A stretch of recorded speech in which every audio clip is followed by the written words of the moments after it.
Haleluya, saudara. Shalom, selamat pagi, puji Tuhan ya. Pagi hari ini kita dapat bersama-sama kembali mengikuti Ark of Worship Morning Devotion. Dan kita bisa bersama-sama kembali mengawali hari bersama dengan Tuhan dan firman Tuhan.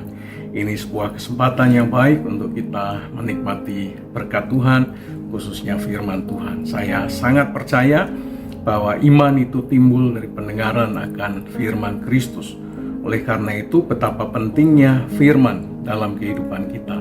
Karena tanpa firman, kita tidak akan memiliki iman. Karena jelas Alkitab berkata, sumber iman itu adalah firman Tuhan. Jadi kalau saudara ingin punya iman, dan iman yang menjadi semakin kuat, hanya satu syaratnya. Dengar firman Tuhan dan tangkap firman Tuhan, izinkan firman Tuhan hidup, tumbuh dalam kehidupan saudara, maka saudara akan punya iman seperti yang dijanjikan oleh Tuhan. Sebagaimana sudah saya sampaikan di hari Senin yang lalu, perikop Lukas 6 ayat 6-11 akan saya bagi menjadi 3 bagian. Nah, bagian pertama sudah saya sampaikan di hari Senin yang lalu, dan sekarang saya akan sampaikan bagian yang kedua. Saya berdoa ini akan menjadi berkat bagi kita sekalian. Ya, saudara, saya berdoa firman ini memberkati kita semua. Mari kita berdoa. Bapa yang baik yang kami kenal, di dalam nama Tuhan Yesus, terima kasih untuk berkat, rahmat, dan anugerah yang Tuhan limpahkan dalam kehidupan kami sepanjang hari yang akan kami lalui bersama dan hari yang sudah kami lalui. Kami mengucap syukur untuk setiap karunia dan anugerah yang Tuhan limpahkan kepada kami. Kami ingin menjalani hari ini bersama dengan Tuhan dan firman Tuhan. Di dalam nama Tuhan Yesus kami berdoa. Amin. Kalau saudara memperhatikan ayat 7 dan ayat yang sampai ayat yang ke-9 dalam perikop Lukas pasal 6 ini, maka menarik, ada fenomena, ada semacam gimmick atau perilaku yang ditunjukkan oleh orang Farisi dan ahli Taurat kepada kita dengan apa yang dilakukannya kepada Tuhan Yesus. Dikatakan bahwa orang Farisi mengamati Yesus.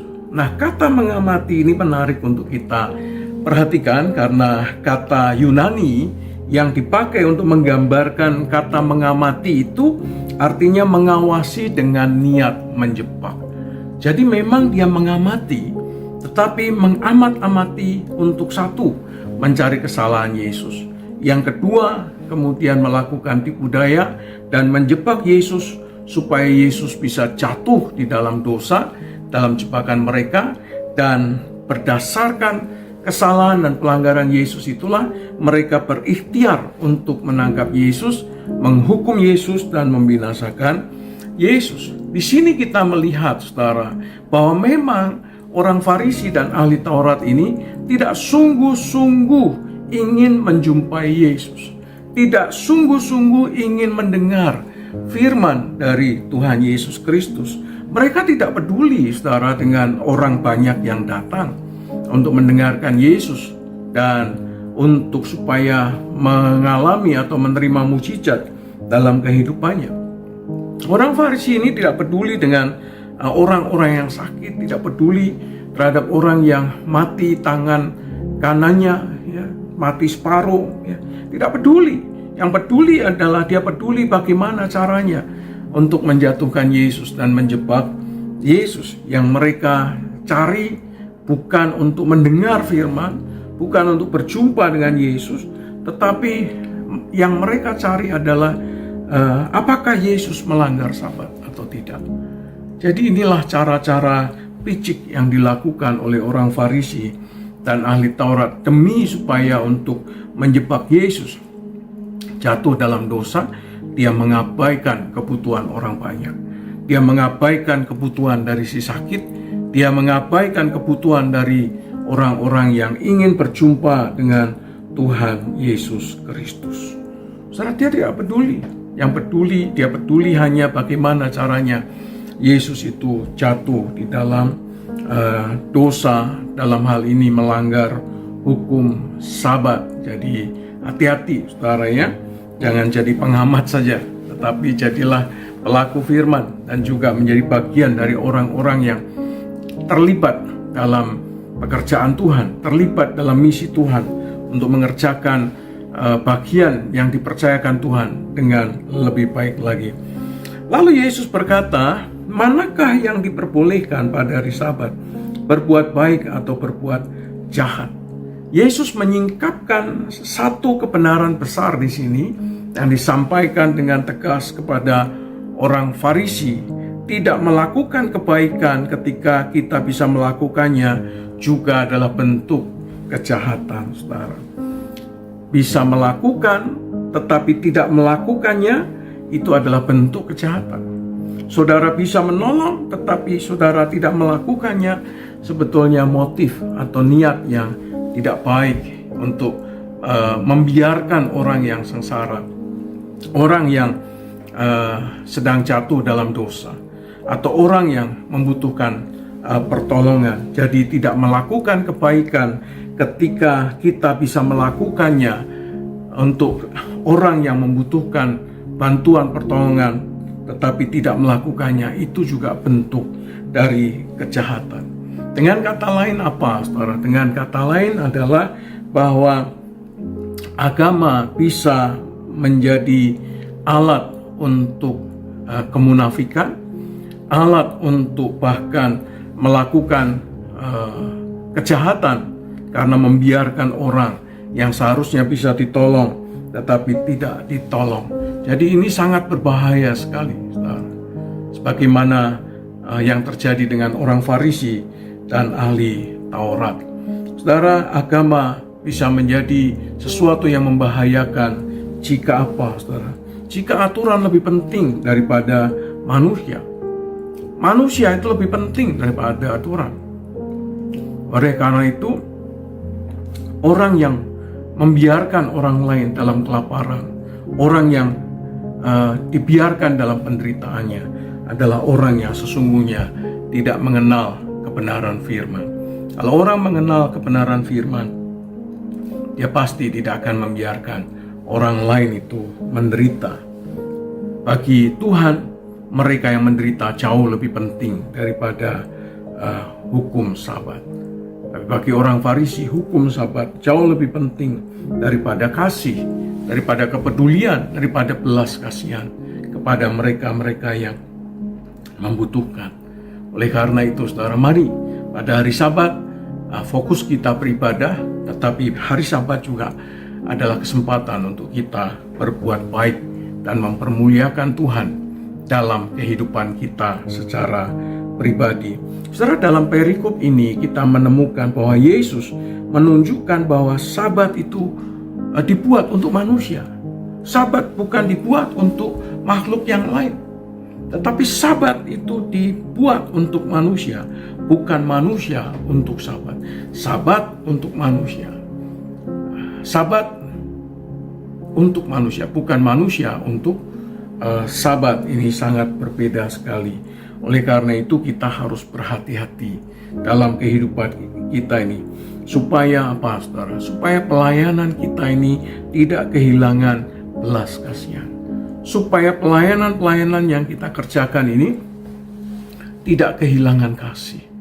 Supaya pelayanan-pelayanan yang kita kerjakan ini tetap disertai dengan kasih, belas kasihan, dan juga kepedulian kepada mereka yang membutuhkan pertolongan.